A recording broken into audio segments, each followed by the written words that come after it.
সাধারণ মানুষের অসাধারণ হয়ে ওঠার একটা গল্প থাকে। সেই পথের বাঁকে বাঁকে থাকে সংগ্রামও। কখনো কখনো তা হয়ে দাঁড়ায় টিকে থাকার লড়াই। আশার রংধনুটাও কখনো বা শুরু হতে না হতেই হয়ে যায় বর্ণহীন। জীবনের এমন নানান দোলাচলের মাঝেই কেউ কেউ একে একে টপকে যান বাঁধা সিঁড়ি। স্বপ্নকে ছুঁয়ে দেখার তীব্র চাওয়াটাই নাকি সময়ে সময়ে পথ দেখায় তাদের।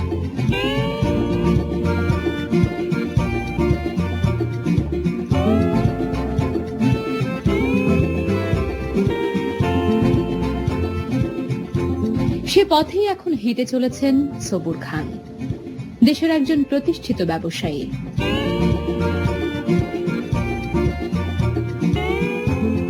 নিত্যদিনের জীবনে এখন তার ব্যস্ততার ভিড়ে অবসর মেলাই ভার। সাত সকালে ঘুম থেকে উঠেই যার শুরু আর শেষটার কোনো ঠিক ঠিকানা নেই। প্রযুক্তি যেন তার অফিসটাকে টেনে বাড়িতেও নিয়ে এসেছে। দিনের শুরুটা আসলে ঘুম থেকে ওঠার পরে স্বাভাবিকভাবেই নামাজ পড়ার পর আসলে ব্রেকফাস্ট টাইমটাতে কিন্তু চেষ্টা করি যে পত্রিকাগুলো, কারণ স্বাভাবিকভাবে বাংলাদেশ যেহেতু একটু আমি মনে করি যে 8-10টা দেশ থেকে আমরা কিন্তু অনেকটা সেন্সিটিভ কান্ট্রি। আসলে আমার নিত্য নৈমিত্তিক কাজগুলোর পরপরই কিন্তু আমি বাসার পিসিতে বসে আমি চেষ্টা করি অফিসের কাজগুলো কমপ্লিট করার জন্য, এবং এখানে যখন কাজগুলো কমপ্লিট করি তখন কিন্তু সত্যিকার অর্থে মনে হয় যে না, আমি একটা চমৎকার দিন শুরু করতে পেরেছি। কারণ কি, যেহেতু আমরা সারা পৃথিবীর সাথে কাজ করি, আমরা যখন এখানে রাত্র তখন কিন্তু আমেরিকাতে দিন। সুতরাং তারা আমাকে যে ইনফরমেশন গুলি পাঠাচ্ছে, আমাকে বা আমার অফিসিয়াল যে ইনফরমেশন গুলো হয়, সেই ইনফরমেশন গুলো যদি আমি সকালে কমপ্লিট করে যেতে না পারি তাহলে কিন্তু একটা বোঝা মাথার উপরে সবসময় চেপে থাকে। তো সেই বোঝার কারণে কিন্তু দিনটা কিন্তু ভালো যায় না। তো এই কারণে 90% ক্ষেত্রে আমি চেষ্টা করি, এবং আমি অনেক ক্ষেত্রে আমি সফল। সকালের কাজটা আমি সাধারণত অফিসের কাজটা আমি বাসায় কমপ্লিট করে তারপর আমি আসলে বাসা থেকে বের হই।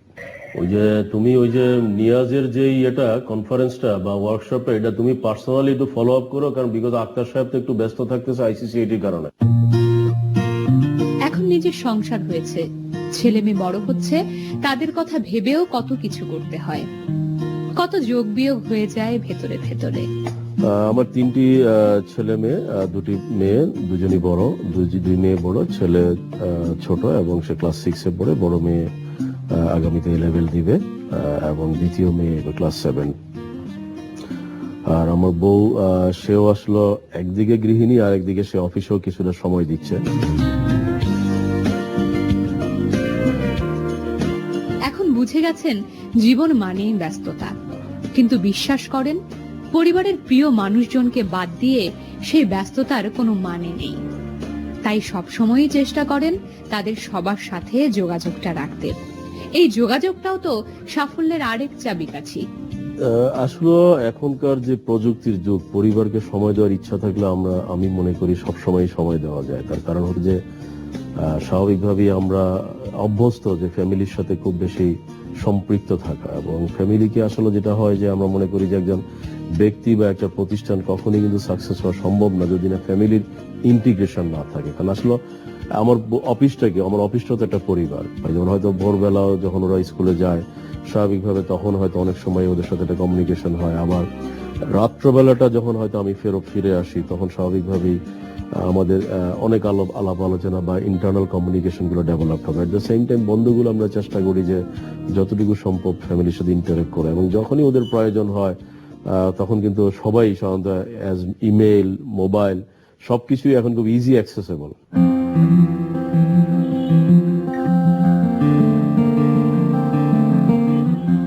মনে হয় এই তো সেদিন ব্যবসা নিয়ে বাবার ছোটাছুটি, আজ সেই একই জায়গায় নিজেই দাঁড়িয়ে।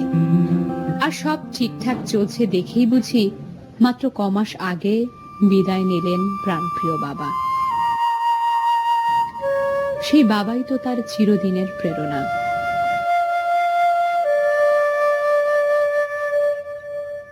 আমার বাবা জাস্ট মাত্র 4 মাস আগে আমি আমার বাবাকে হারালাম।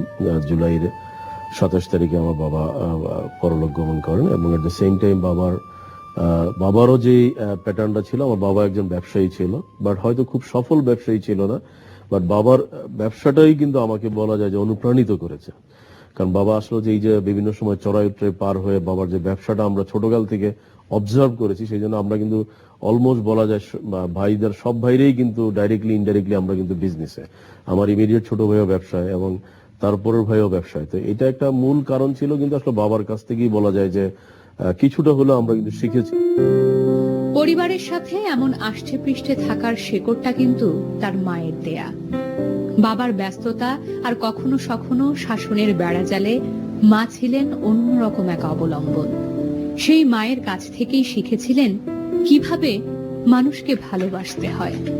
জেনেছিলেন কখনো কখনো খানিকটা ছাড় দিলে কোনো ক্ষতি নয়, বরং লাভই হয়।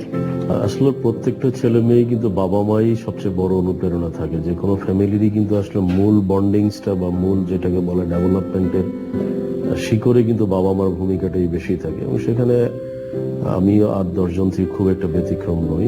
এবং স্বাভাবিকভাবে মনে করি যে সবচেয়ে বেশি আসলে আমরা অনুপ্রেরণা পেয়েছি মায়ের কাছ থেকে।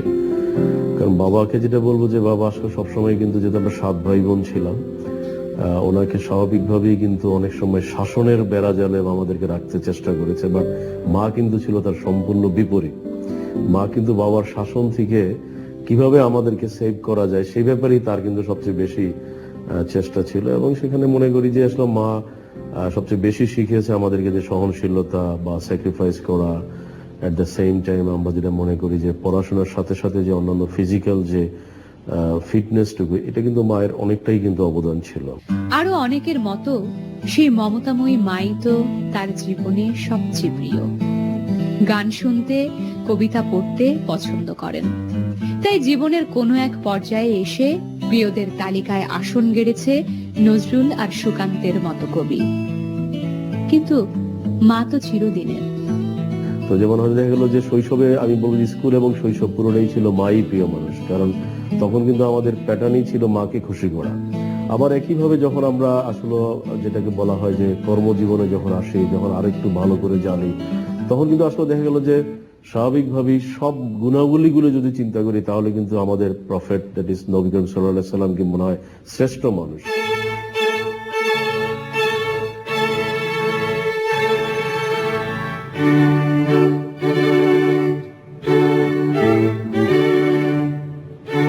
আর ভালো লাগে মানুষের জন্য কিছু করতে পারলে। তার কারণে যদি কারো মনে আনন্দের ঢেউ বয়, তাতেই যে তার আনন্দ। আমার কাছে আসলে সবচেয়ে বেশি ভালো লাগে যখন আমি মনে হয় যে একটা লোকের কর্মসংস্থানে তাকে হেল্প করতে পারি। তার কারণ হচ্ছে যে আমাদের সমাজে যেহেতু সবচেয়ে বেশি কিন্তু আসলে বেকার সমস্যা, এবং আমি ব্যবসা আসার পিছনে কিন্তু এটাও আমার একটা অনুপ্রেরণা কাজ করেছে যে আমি এখানে শুধু নিজেই প্রোভাইড হব না, এট দ্য সেম টাইম আমি হয়তো বা আরো কয়েক হাজার লোককে প্রোভাইড করতে পারবো। তো এখনো কিন্তু যেটা হয় যে আমি সবচেয়ে বেশি ইন্সপায়ার্ড হই যখন কেউ আমাকে এসে বলে যে আপনি ইন্সপায়ার করার কারণে, আপনি হেল্প করার কারণে কিন্তু আমি এখন একজন ভালো ব্যবসায়ী হতে পেরেছি। আর মানুষ ভুল বুঝে কত কিছুই না করে, সেই ভুল বোঝাবুঝিতেই যত খারাপ লাগা সবুর খানের। মানুষ কেন বারে বারে ভুল করে ভুলই বুঝে যাবে? ভেবে পান না সেই ভুলের ওপর দাঁড়িয়েই কিভাবে কারো কারো যোগ্যতার মাপকাঠি ঠিক করা হয়। আমাদের দেশে আরেকটা সমস্যা আমরা প্রায়শই ফেস করি, সেটা হলো যে একজন মানুষকে খুব দ্রুত ভুল বোঝা হয়। তার আসলে মানুষের কিন্তু ওই যে আমরা অনেক সময় বলি যে হাতের একটা দিক দেখে কিন্তু বিবেচনা করা যায় না, বা মুদ্রার একটা পিঠ দেখে বিবেচনা করা যায় না। তো এইটা কিন্তু আমাদের দেশে সবচেয়ে বেশি প্রচলিত, কারণ একটা মানুষকে খুব সহজেই কিন্তু তাকে আকাশে তুলে দেওয়া হচ্ছে, আবার ঠিক সামান্য একটা ভুলের কারণে তাকে আবার খুব দ্রুতই তাকে নামিয়ে দেওয়া হয়, যেগুলো আমরা প্রায়শই মিডিয়ার মাধ্যমেও আমরা অনেকেই দেখে থাকি। এই জিনিসটা আসলে ব্যক্তিগতভাবে আমাকে খুব আহত করে, কারণ আমি অনেক সময় আতঙ্কিত হই।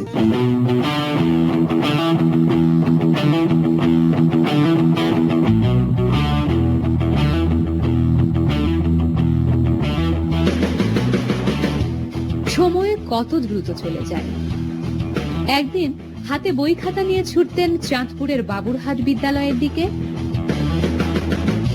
আজ ছুটছেন নিজের জীবনকে জেনে নিতে। মাঝে আরো কতটা সময় তো কেটেছে স্বপ্নের মতো। সেই যে বিশ্ববিদ্যালয়ের দিনগুলো, সেই সময় জীবন নিয়ে নানা ভাবনাই তো শেষমেশ তাকে আজ প্রতিষ্ঠিত করেছে ব্যবসায়ী হিসেবে। স্কুল ছিল আমার বাবুরহাট, চাঁদপুরেরই বাবুরহাট স্কুল, এবং বাবুরহাট স্কুল থেকে পরবর্তীতে আমি চাঁদপুর কলেজে পড়ি, এবং আমি আসলে প্রথম বর্ষ করি কুমিল্লা ভিক্টোরিয়া কলেজে, পরে দ্বিতীয় বর্ষে আবার আমি চাঁদপুর কলেজে চলে আসি। তো যেটা হয় যে আসলে স্কুল এবং কলেজ এই দুইটাই কিন্তু আসলে যে কোনো একজন ব্যক্তির কিন্তু আমি মনে করি যে মানসিক বিকাশ বা চ্যালেঞ্জ গুলো গ্রহণ করার মানসিকতাগুলো কিন্তু আসলে এই দুইটা প্রতিষ্ঠান থেকে গড়ে ওঠে।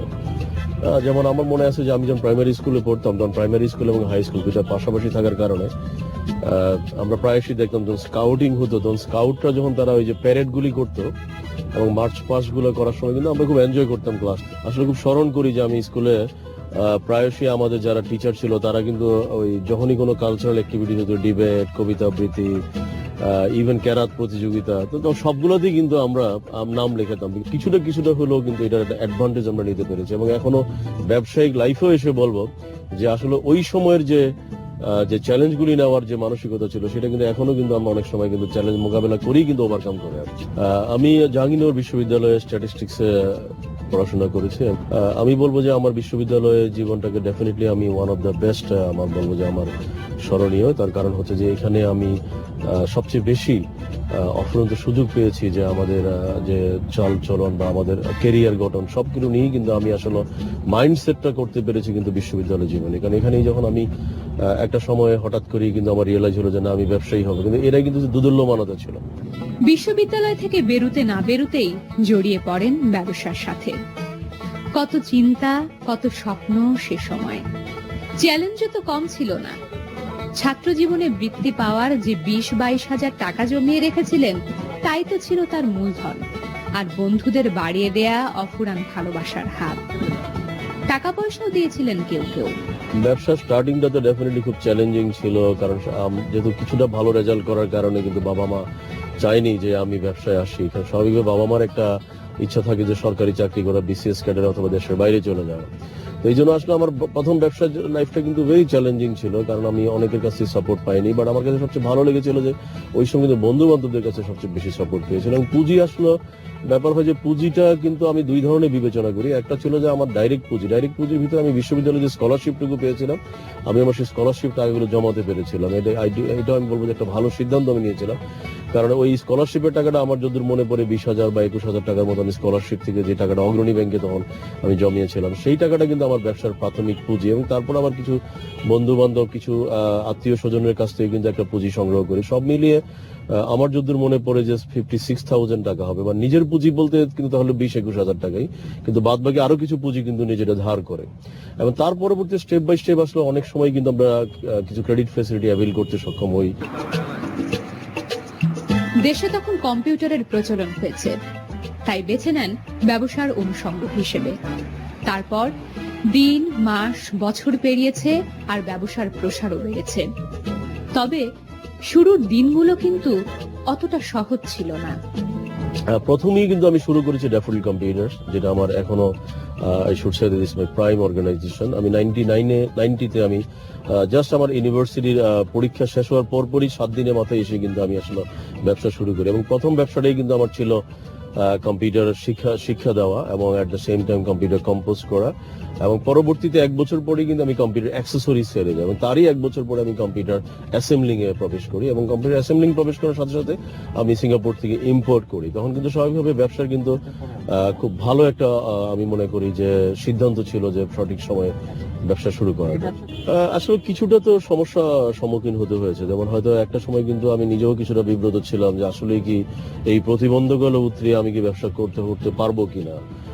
বাট আমার কাছে মনে হচ্ছে যে আবার একটা সময় কিন্তু যখন রিয়েলাইজ করলাম যে আসলে ব্যবসায়ী করতে যেখানে এসেছি চ্যালেঞ্জ এখানে হবেই।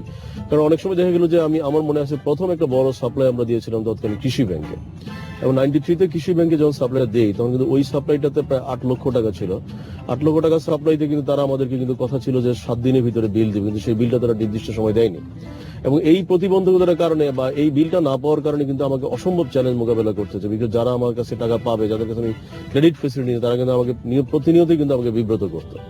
বাট এগেইন আমি মনে করি যে চ্যালেঞ্জটুকু আমি ওভারকাম করতে সক্ষম হয়েছি। আমি পার্সোনালি কিন্তু যারা ডিসিশন মেকার ছিল তাদের সাথে বসেছি, তাদের সাথে বোঝানোর চেষ্টা করেছি যে আমি বিশ্ববিদ্যালয় থেকে বের হয়ে আসা একেবারে একটা ইয়াং এন্টারপ্রেনার, আমাকে তারা যদি সাপোর্ট না দেয়, নৈতিক সাপোর্টটুকু যদি আমি না পাই, তাহলে আমাকে রাস্তায় নেমে যাওয়া ছাড়া কোনো উপায় থাকবে না।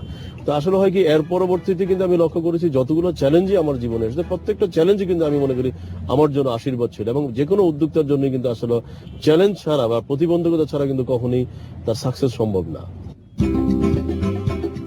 ব্যবসা করতে এসে তরুণদের যে কাজটা করতে হবে সেটা হলো তারা যাদের মাইন্ডসেটে প্রথম প্ল্যানিংটা করে ফেলে যে আমি চ্যালেঞ্জটা নিব 2 বছর 3 বছর 4 বছর আমি একটা চ্যালেঞ্জ নিয়ে, কারণ পড়াশোনা করার জন্য যদি আমরা 17-18 বছরকে আমরা ব্যয় করতে পারি, তাহলে আমরা ব্যবসাতে 2-3 বছরে আমরা চ্যালেঞ্জটা কেন নিব না? আসলে এখানে দুইটা ফ্যাক্টর দ্বারা, একটা হলো আমি যে এক তরুণরা যে এক্সিস্টিং কোনো ব্যবসা তারা রান করে তারা ভেরি কম্পিটিটিভ হবে, কারণ যদি একজন ব্যবসাটা করে বা কয়েক হাজার লোক ওই ব্যবসাটা করে, তো এই ধরনের ব্যবসাগুলো কিন্তু খুব কম্পিটিটিভ হয়। কিন্তু কম্পিটিটিভ হওয়ার পরও যদি সে এই চ্যালেঞ্জটুকু তার থাকে বা এই কনফিডেন্সটুকু তার থাকে যে আমি টেকনোলজি ব্যবহার করে যারা কম্পিটিশন তাদের থেকে আমি ওভারকাম করে নিয়ে আসতে পারবো ব্যবসাটা। কারণ অনেক ব্যবসা আছে অনেক কিন্তু টেকনোলজি ব্যবহার করছে না, তারা হয়তো দেখা গেলো যে সার্ভিসের যে কম্পোনেন্ট গুলি দিয়ে একটা মানুষকে মন আদায় করা যায় সেটা কিন্তু করে না। সুতরাং ওই জায়গাগুলোতে যদি তরুণরা মনে করে যে না তারা ওই পরিমাণ কনফিডেন্ট, তাহলে কিন্তু তারা কম্পিটিটিভ বিজনেসে আগাতে পারে। কিন্তু বাট আমার ব্যক্তিগত সাজেশন হচ্ছে যে নতুন ব্যবসা আসা। তো এখন নতুন ব্যবসা অনেকে হয়তো নতুন ব্যবসা তো খুঁজে পাচ্ছে না, এটাই তো হলো একজন ব্যবসায়ী সবচেয়ে বড় চ্যালেঞ্জ, নতুন ব্যবসা। কারণ আমি যখন ব্যবসাতে প্রথম আসি আমার ব্যবসাগুলো কিন্তু খুব নতুন ছিল, নতুন থাকাতে কিন্তু আমি খুব কুইক সময়ে কিন্তু আমি মনে করি যে আমি সাকসেসটুকু পেতে পেরেছি। আমি সেম টাইম এখন অনেকেই হয়তো বলবো যে আমি নতুন তো খুঁজে পাচ্ছি না, কিন্তু আমার মনে হয় এটা ঠিক না, নতুন অনেক কিছুই আছে।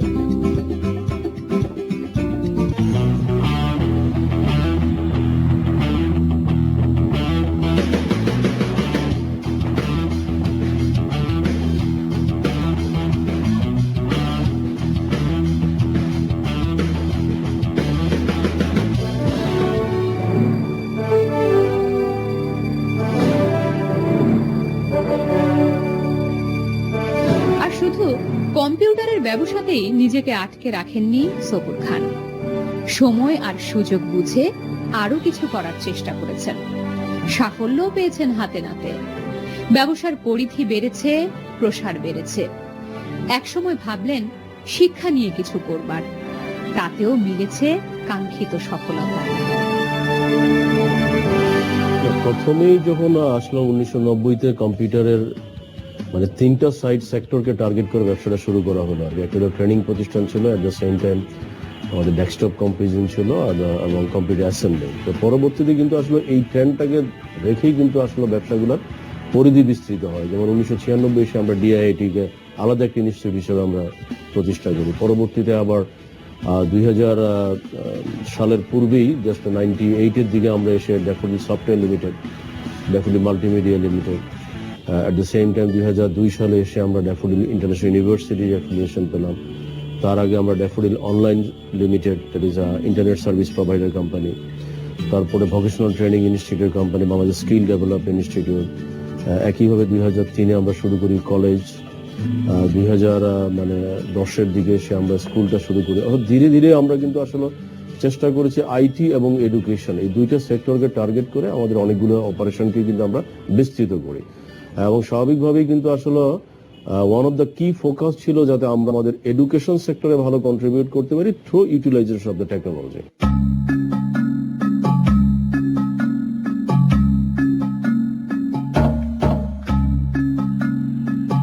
ব্যবসা শুধু টাকা পয়সার জন্যই নয়, আরো কিছু করতে চেয়েছিলেন সমাজের জন্য, মানুষের জন্য। কতটা পেরেছেন সময়ই বলে দেবে, কিন্তু সেই কাজের স্বীকৃতিও মিলেছে অনেক। কাজ করার ফাঁকে ফাঁকে যেটা হয় যে কোনো মানুষের বা কোনো রিকগনিশন গুলো কিন্তু ভালো লাগে, এবং আমার মনে হয় যে 1990-এর পর থেকে ধারাবাহিকভাবে একের পর এক সাকসেস গুলি নিয়ে আসার পিছনে কিন্তু প্রত্যেকটা অর্গানাইজেশন থেকে কিন্তু অনেকগুলি রিকগনিশন এতদিন আসছে, এবং স্বাভাবিকভাবে প্রতিটা রিকগনিশন কিন্তু আমাকে কনফিডেন্স দিয়েছে যে কিভাবে। যেমন হয়তো আমি যদি বলি যে মাঝে মধ্যে হয়তো আমি নিজেই খুব অবাক হই যে আসলে লট অফ রিকগনিশন, আমি যদি বলি যে কিছু রিকগনিশন আছে কিন্তু আমার ব্যবসায়িক রিকগনিশন, লাইক আমি যদি বলি যে এইচপি থেকে আমাকে রিকগনাইজ করেছে যে বেস্ট কান্ট্রি পার্টনার হিসেবে, একটা সময় মাইক্রোসফট থেকে রিকগনাইজ করেছে, কখনো হয়তো দেখা গেল যে কোন একটা কালচার অর্গানাইজেশন রিকগনাইজ করেছে, কখনো দেখা গেল যে হয়তো বাংলাদেশের রোটারি ইন্টারন্যাশনাল একসময় তাকে মানে ম্যান অফ দ্য ইয়ার তারা আমাকে নির্বাচিত করেছিল 1998-এ। আসলে অনেকগুলো আমার মনে হয় যে সোফার অলমোস্ট প্রায় 500+ রিকগনিশন। তো এইভাবে আমরা কিন্তু আন্তর্জাতিকভাবেও বেশ কিছু অ্যাওয়ার্ড আমরা অ্যাচিভ করেছি। তার প্রতিষ্ঠানগুলোতে এখন কর্মসংস্থান হয়েছে প্রায় 1002 মানুষের। তাদের সুযোগ সুবিধার কথাও ভাবেন সবসময়। সেই কর্মকর্তা কর্মচারীদের কম বেতন দিয়ে নিজের লাভের পাল্লাটাও ভারী করতে চান না। আমাদের এই 2000-এ কিন্তু একটা বড় অংশই কিন্তু হচ্ছে সব হাই স্কিল। কারণ ইউজুয়ালি আমাদের কিন্তু যেটা হয় যে 2000-এর ভিতরে almost 1500 is this all are almost high educated and high paid staff also, because usually entry level এ কিন্তু আমাদের খুব কম। এ নিয়ে তার কোনো আক্ষেপ বা আফসোসও নেই। বিশ্বাস করেন, ভালো বেতন দিলে কর্মকর্তা কর্মচারীরাও ভালোভাবে কাজ করবে। তার সে বিশ্বাসের মূল্য দিয়েছেন সবাই। এবং এখানে আসলে প্রত্যেকটা প্রতিষ্ঠানে তার নিজস্ব যে আউটপুটটা আছে, এখন আমি যদি বলি যে একটা মাল্টিনেশনাল কোম্পানি তার আউটপুট বা তার প্রফিটেবল রিপোর্টটা কিন্তু অনেক বেশি, কিন্তু আমাদের কিন্তু কিছু সীমাবদ্ধতা আছে। তো আবার এগেইন যে যত সীমাবদ্ধ থাক না কেন, স্টাফ ফ্যাসিলিটি যদি কেউ ভালো এনশিওর করতে না পারে, তাহলে স্টাফটা কিন্তু লং টার্মে একটা প্রতিষ্ঠানে তারা ওনারশিপটা বা যেটাকে বলা হয় তাদের ফিলিংসটা কিন্তু এভাবে গ্রো করবে না। আর বছর বছর তার আয় রোজগারও খারাপ হয় না, সেজন্য সরকারিভাবে স্বীকৃতিও পেয়েছেন। ইউজুয়ালি আমাদের আসলে প্রত্যেকটা গ্রুপের কনসার্নের টার্নওভার যদি আমরা মিলাই, তাহলে সেখানে হচ্ছে যে ইন প্রায় অলমোস্ট 200 crore। আর এমনিতে কমার্শিয়াল ইম্পর্টেন্ট পার্সন হিসাবে গত বছর আমি বাংলাদেশ সরকারের কাছ থেকে স্বীকৃতি পেয়েছি, সিআইপি হিসাবে। এখন কিছু করতে চান শিক্ষার প্রসারে, শিক্ষার মান বাড়াতে কিছু কাজ করারও ইচ্ছে আছে তার। স্বপ্ন দেখেন একদিন নিশ্চয়ই আন্তর্জাতিক মানের শিক্ষা মিলবে বাংলাদেশেই। বর্তমানে কিন্তু আমরা কিন্তু শিক্ষা পদ্ধতির দিক দিয়ে কিন্তু আন্তর্জাতিক বাজার থেকে আমরা অনেক পিছিয়ে যাচ্ছি। আবার অল্টারনেটিভলি কিন্তু আমাদের একটা আশান্বিত হওয়ার মতো একটা ব্যাপার হচ্ছে যে প্রত্যেকটা ঘরে ঘরে এখন কিন্তু শিক্ষার জন্য সবাই কিন্তু এখন অধীর আগ্রহে অপেক্ষা করছে, কিন্তু আলটিমেটলি প্র্যাকটিক্যাল ইমপ্লিমেন্টেশন বা যেটাকে আমরা বলি কর্মমুখী শিক্ষা, এই কর্মমুখী শিক্ষা কিন্তু আমরা অনেক দূর এখনো আমরা ইমপ্লিমেন্ট করতে পারিনি। বাট এগেইন আমি আমার অবস্থান থেকে বলবো যে সারা পৃথিবী দেখার পর আমার কাছে মনে হচ্ছে যে বিভিন্ন বিশ্ববিদ্যালয় দেখার পরে যে যতটুকু সম্ভব আমি বা আমাদের সীমাবদ্ধতা দিয়ে আমরা চেষ্টা করে যাচ্ছি যাতে আমরা আন্তর্জাতিক মানের শিক্ষা উপহার দিতে পারি। আর এখন এই পর্যায়ে এসে নিজের জন্য তেমন কিছু চান না, স্বপ্ন দেখেন দেশকে নিয়ে, দেশের মানুষকে নিয়ে। তাই দেশের জন্য, দশের জন্য কিছু করাটাই এখন তার লক্ষ্য। আসলে কি বাংলাদেশের ছাত্ররা যদি বাইরের ছাত্রদের সাথে মিশার সুযোগটুকু না পায়, যেমন এই মুহূর্তে কিন্তু আমাদের বাংলাদেশে যারা বিদেশি ছাত্রছাত্রী আসছে তারা কিন্তু ডেভেলপিং কান্ট্রি থেকে আসছে না, তারাও কিন্তু আন্ডার ডেভেলপমেন্ট কান্ট্রি থেকে আসছে।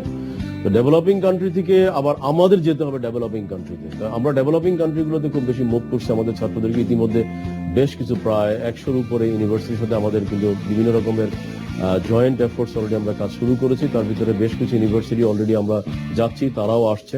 এইভাবে একটা জয়েন্ট নেটওয়ার্কের মাধ্যমে আমরা বিশ্বাস করি যে আমাদের ছাত্রছাত্রীরা যদি গ্লোবাল মার্কেটে তারা সুযোগটুকু পায় এবং এক্সপিরিয়েন্সটুকু অর্জন করতে পারে, তাহলে তারা খুব সহজেই তাদের কর্ম জগতে তারা প্রবেশ করতে পারবে। আর যে কোনো কাজের সফলতার পেছনেই টিম স্পিরিট বলে একটা বিষয় থাকে। সবুর খান সবসময়ই চেষ্টা করেন তা ধরে রাখার। বলা যায় এটি তার সফলতার চাবিকাঠি। প্রথমে যখন আমরা ব্যবসা শুরু করি তখন কিন্তু নিজের জন্যই করেছি, কিন্তু এখন কিন্তু আসলে কোনো কিছু আমরা নিজের জন্য করি। কারণ নিজের জন্য করলে তাহলে কিন্তু ব্যবসা এক্সপান্ড করা দরকার নেই, বরং যেই প্রফিট বা যে আউটপুটটুকু আমরা পাচ্ছি সেটা নিয়ে কিন্তু আমাদের চলার কথা। তো এখন আসলে যেটা হচ্ছে যে মানুষ প্লাস দেশ, কারণ স্বাভাবিকভাবেই যেহেতু এই দেশে জন্মগ্রহণ করার কারণে আমরা মনে করি, কারণ আমরা বিদেশের কথা বলি, আমরা কি দেখতে চাই না? আমরা তো দেখতে চাই যে আমাদের দেশটা বিদেশ থেকে অনেক অনেক বেশি ভালো করবে। আমরা কেন বিদেশের প্রতি এত মোহ জন্মাবে? আমরা তো আমাদের দেশটাকে ভালো করতে পারি। তো সেই জন্য আসলে এখন আমাদের একটা সবসময় একটা অনুপ্রেরণা থাকে বা একটা স্পিড থাকে যে আমরা দেশের জন্য কন্ট্রিবিউট করতে, নতুন উদ্যোক্তা তৈরি করতে পারি এবং কর্মসংস্থানের জন্য নতুন নতুন বাজার সৃষ্টি করতে পারি। বিষয়টি এখনো ঠিকঠাক ভাবে ধরে রাখলেও নিজের মাঝেই কখনো কখনো থমকে দাঁড়ান তিনি। ভাবেন সব ঠিক মতন চলছে তো? নিজের সাধ্য মতো দেশ আর সমাজকে এগিয়ে নেবার যে স্বপ্নের বাস তার মনে, তাই বা ঠিকঠাক এগিয়ে নেবেন কবে? সবসময় বলি যে সারা পৃথিবী আমাদের দিকে এগিয়ে যাচ্ছে। ওই জায়গাটাতে এসে আমার কাছে আমি মনে করি যে আমি নিজে অনেকটা ব্যর্থ, যে স্পিড বা গতিটা আরো বাড়াতে পারি না। তার কারণ হচ্ছে যে 1990 সালে যদি ব্যবসা শুরু করি, আমি যদি বলি যে আমার সমসাময়িক যারা ব্যবসা শুরু করেছে আমেরিকাতে বা ভারতে, ইভেন আমার খুব পরিচিত বা আমার খুব ক্লোজ কিছু বন্ধু বান্ধব, তারা যতটুকু অগ্রসর হয়েছে সে অনুযায়ী কিন্তু আমি বা আমরা অতটুকু অগ্রসর হতে পারি। এই জায়গাটাতে নিজের আমার কাছে মনে হয় যে কোথাও না কোথাও আমার কোনো একটা সীমাবদ্ধতা বা ব্যর্থতা আছে। না পাওয়ার আক্ষেপটা সম্ভবত নেই, বা না করার আক্ষেপটা আছে।